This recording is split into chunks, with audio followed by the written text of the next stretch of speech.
കോഴിക്കോട് കൊയിലാണ്ടി ഗുരുദേവ് കോളേജിലെ സംഘടനത്തിൽ പ്രിൻസിപ്പലിനെയും സ്റ്റാഫ് സെക്രട്ടറിയെയും ചോദ്യം ചെയ്തു. Principal Sunil Bhaskar, staff secretary KP Rameshan എന്നിവരെയാണ് ചോദ്യം ചെയ്തത്. വിവരങ്ങളുമായി കോഴിക്കോട് നിന്നും റിയാസ് KMR ചെയ്യുന്നുണ്ട്. റിയാസ്, ചോദ്യം ചെയ്യൽ പൂർത്തിയായിരിക്കുന്നു. കൂടുതൽ വിശദാംശങ്ങൾ എന്തൊക്കെയാണ്? എന്തായാലും കൊയിലാണ്ടി ഗുരുദേവ് കോളേജിലെ സംഘടനവുമായി ബന്ധപ്പെട്ടാണ് കോളേജ് പ്രിൻസിപ്പലായ സുനിൽ ഭാസ്കർ, ഒപ്പം തന്നെ സ്റ്റാഫ് സെക്രട്ടറി KP രമേശൻ എന്നിവരെ SFI പ്രവർത്തകരുടെ പരാതിയെ തുടർന്ന് അവരെ ചോദ്യം ചെയ്യാനാണ് ഇന്ന് വൈകിട്ട് കൊയിലാണ്ടി പോലീസ് സ്റ്റേഷനിലേക്ക് വിളിപ്പിച്ചത്. അവരെ പ്രാഥമികമായ ഒരു ചോദ്യം ചെയ്യൽ മാത്രമാണ് ഈ ഘട്ടത്തിൽ പൂർത്തിയായത്. വിശദമായി ചോദ്യം ചെയ്യലിന് നാളെ ഹാജരാകണമെന്ന് ചൂണ്ടിക്കാട്ടി ഇരുവർക്കും നോട്ടീസാണ് ഇപ്പോൾ പോലീസ് നൽകിയിരിക്കുന്നത്. ഇരുവർക്കും നോട്ടീസ് നൽകിയിരിക്കുന്നു.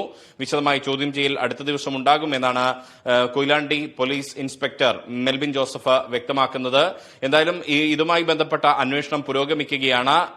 ഈ സംഘടനവുമായി ബന്ധപ്പെട്ട് 15ഓളം SFI പ്രവർത്തകർക്കെതിരെ ഈ പ്രിൻസിപ്പലിന്റെ പരാതിയിൽ കേസെടുത്തിരുന്നു. തന്നെ കയ്യേറ്റം ചെയ്തു എന്നാണ് പ്രിൻസിപ്പലിന്റെ പരാതി. അതിന്റെ സാധൂകരിക്കുന്ന CCTV ദൃശ്യങ്ങളും പോലീസിന് ലഭിച്ചിരുന്നു. ഒപ്പം തന്നെ SFI നേതാവിനെ കയ്യേറ്റം ചെയ്തു എന്ന SFIയുടെ പരാതിയിൽ ഈ പ്രിൻസിപ്പൽക്കും സ്റ്റാഫ് സെക്രട്ടറി KP രമേശനും പോലീസ് കേസെടുത്തിരുന്നു. ആ കേസെടുത്തതിന്റെ അടിസ്ഥാനത്തിലാണ് ഇപ്പോൾ ഇരുവരെയും പ്രാഥമികമായി ചോദ്യം ചെയ്തിരിക്കുന്നത്.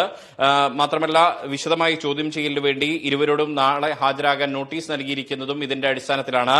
നാളത്തെ വിശദമായ ചോദ്യം ചെയ്യലിന് ശേഷമായിരിക്കും ഇത് സംബന്ധിച്ച തുടർ നടപടികൾ എന്താണ് എന്ന കാര്യം പോലീസ് വ്യക്തമാക്കുക.